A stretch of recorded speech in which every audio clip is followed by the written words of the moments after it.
Welcome to this week's Art Talk Episode 1, Grief and Abandonment. In this video, no painting demo, just your presence, your truth, and the power of creative. My intention is to blend emotional storytelling and creative process of art that doesn't just inform, but it transforms. And that is something that I think our world needs more of in this present moment. Now, this episode is a discussion about grief and abandonment. Now, grief isn't just loss, it's absence. And absence leaves scars no one sees. We often think of grief belonging to funerals, the death of someone we love. But what if grief also lives in the quiet space of life, the things we needed but never received? What if the most profound grief is for the love that never came, the safety that was never offered, or the moment no one noticed you needed them? This is the kind of grief I lived, and it was art, not therapy, not language, not logic that finally gave it shape.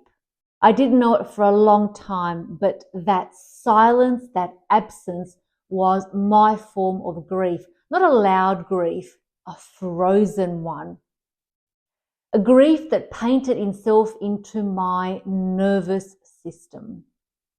Now, at 6 months old, I was placed in the care of my grandmother and my great-grandmother. Women who worked the land. We had a farm, and who woke before the sun and whose hands were built for survival. I was very much loved, but running a farm and tending to a 6-month-old and a 7-year-old is not easy, particularly in your latter years. There was no room for softness, no lullabies, no lingering touch, just a cot, a silent room, and the sound of footsteps far away in the fields. Now, by the time I was 11, I was uprooted from the only home I knew and placed in a new country with parents I barely remembered. I was told I was wanted, but in my body, I felt a huge abandonment. Now, that experience etched itself in me as a mosaic of limiting beliefs. Don't need too much, don't ask too much, don't ask to be held, and don't expect love. Leaving my childhood home was one of the most traumatic and hardest experiences I had endured, amongst many. And most people think grief means losing something tangible, but grief also shows up in the absence of what should have been. Grief is emotional, physical, spiritual. It lives in the lungs, linked to sadness in Chinese medicine. It ties itself to the spleen and stomach, disrupting our ability to rest, digest, and to be. Now, grief also shows up as acid reflux, chronic tightness, nausea, emotional fatigue, and much, much more. And when we don't speak or allow it to come out, it finds other ways to scream. Now, when I was in my studio, I thought I was only painting, but I soon realized that my brush, my palette knife, knew things I hadn't and couldn't put into words. Every color I avoided was an emotion I hadn't allowed to come up. Every texture I created was a memory I hadn't processed.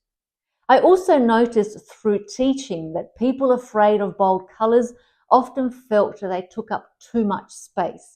Those obsessed with perfection in their painting are often grieving the lack of control in childhood. Those paralyzed by blank canvas are often frozen by past abandonment. Now, art gives us a safe place to let grief surface, not to drown in it, but to transmute it. Art becomes an X-ray vision for the soul. It tells the truth before we're ready. And that's a big thing. When I used a palette knife for the very first time, I wasn't just painting, I was releasing. The thick, unapologetic brushstrokes was saying boldly, I don't need to feel small anymore for the sake of others. I just need to be me. Art lets us bypass that logical mind, move motion through the body, see what we're actually carrying. That's freedom. It allows what was trapped to be transmuted. And in that release, we begin to remember, I'm still here. I still feel. I can begin again. I am enough just as I am. Grief hides in our thoughts. Quote, I'll show them I'm successful. That's grief of being unseen. I don't need anyone. That's grief of unmet emotional needs. They're just jealous of me. That's grief never being acknowledged. And I don't belong anywhere. Grief of losing home, culture, and self. These are not flaws, let me be clear. They are grief-wearing armor. And when we paint from truth, not technique, those layers begin to fall away. You don't have to be trained as an artist to paint your truth. You just have to be willing to feel and to see. Look within. So ask yourself when you paint, what shape does silence take? What color is rejection or abandonment? If your inner child picked up a brush, what would they draw? Art is not about getting it right. It's about getting it out. So let your brush do what your voice has been too afraid to say. Grief isn't just loss. It is absence. And art is how we begin to fill in what was never given. Look at what's possible through your creative imagination. I guarantee you are a genius. It is within you. You don't have to make yourself a genius. You already are one. Your grief doesn't make you broken. It makes you ready to create. Art won't erase your pain, but it will give it shape. It will bring it to the light that you can then transmute. And once you can see it, you can feel it and let it go. This isn't about painting pretty pictures. It's about giving your grief a brush and letting it speak so that you can begin to breathe again. Let the brush speak and finally release and allow yourself to be heard in paint. Now, why hold this discussion? Truly, my intention is to have and provide a platform to transmute limiting beliefs and limiting energy that we all hold within us. And I wanted to create a safe space to be able to discuss the frequency, limiting frequency that we hold within us and never really release. Some of us probably ever again. But the importance of this video is to be a spark in someone's life and give a limiting belief a voice, give it a platform so that it can be transmuted. I wholeheartedly know, because I've been someone that's gone through the dark night of the soul for an incredibly long time, and I have made the effort to release a lot of those limiting ideas and limiting patterns. It's really easy to not do the work because we fall into the habit of thinking that that's just who I am. But that sentence alone is also a form of control, a form of limitation that keeps us in that small mindset. There's a myriad of topics and discussions that I have released within myself, healed, transmuted, transformed, whichever word resonates for you, that has allowed for an incredibly freeing and sovereign way of creating. If by any means, and I'll just give you this small nugget, you have within you, if by any means you have within you this thought, why would they even think about looking at my work, or why even bother? That thought truly takes you down and is linked to that I'm just not good enough. I'm not enough, ... and you fill in the blanks. Everyone's got challenges. No matter who tells you otherwise, whether you think rich or poor, everybody has got a challenge. Earth is a masterclass, period. And if you've done any self reflection, introspection, and you've looked at and asked yourself the questions, why am I here? What is my life all about? You will have begun to understand that no person on this earth goes without having some sort of challenge, lesson, or something that they have to learn as a what their journey is in life. So that's the first one. The second is um, creativity really gives us an opportunity to quiet down our mind. And when we're able to quiet down all the little monkeys that are in our head, we are able to then have a much better understanding of where we need to look at in our life and correct that aspect of our life. So without diving too much into the neurology of the brain and how the brain works. And by the way, this is purely my own work that I've learned throughout my journey. I'm certainly not someone that can give you qualifications and qualified prescriptions. It really is just my personal experience. And if it does help somebody, and if I can be a spark for someone, that really is my purpose of this life fulfilled. But how our brain works when you engage in a creative pursuit is that our frontal lobe acts like a conductor, and it basically quietens down. If you think about your brain as an orchestra, it quietens down certain aspects and certain players, certain instruments within the orchestra of your brain, and then you're able to have a far more clear, cohesive thought process. And it also quietens down your emotional reaction to something. And so when you begin to understand where your emotional reactions are, you are able to have a far better handle in your day-to-day life in keeping that emotion under wraps. And by under wraps, really, I'm referring to doing without doing yourself any harm. A lot of people think that it's healthy to continually have anger, and it's great to express it to the degree that we're like ducks. So you shake it off and you move on. And that to me is a 16-second release, and that's great. But if you carry an emotion over and over again for a long period of time, that then is a habit and a pattern that you have either decided to keep within yourself because it serves you a purpose, or you're unconscious of it and you're holding on to it because you think it is you. That's as layman terms as I'm going to explain it. For example, the best one that I've always discussed in my private community is anger. And anger really is emotional punishment that we give ourselves for other people's bad behavior.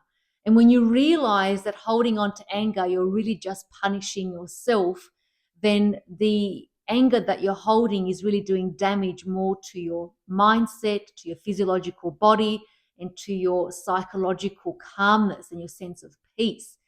So this is why I'm a big advocate in painting and getting into the studio. And I'm not asking everybody to go out and start putting yourself out in public, because that's another level altogether. Rather, to take this slow in your own private space and start to begin to realize where your limiting emotions are. And when you do, you will start to realize what's robbing your peace and your silence. There is so much literature and videos and podcasts that you can listen to that will give you step-by-step process and unravel the speed bumps, that's the word that I will use, that you are at, for you to understand what exactly that you need to transmute and integrate and positively integrate within your system. Understanding how our body works and our mind works is crucial. That's the first step that I would ever encourage anyone to look at.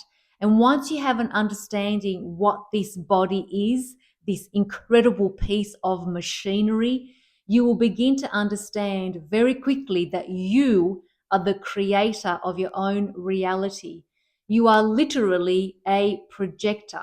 Everything that you think and comes through you like a projector on a big screen is the life that you are living. There is no other influence within your life. You are it.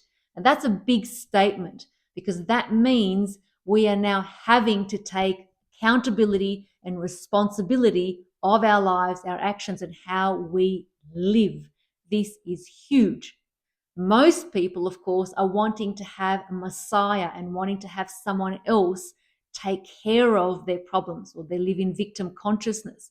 And that's okay if they don't want to move past that. It is not your job to fix them. It is not your job to pull them out of that process. It is your job to really take care of you and look after you. Now, our world that we live in has many problems.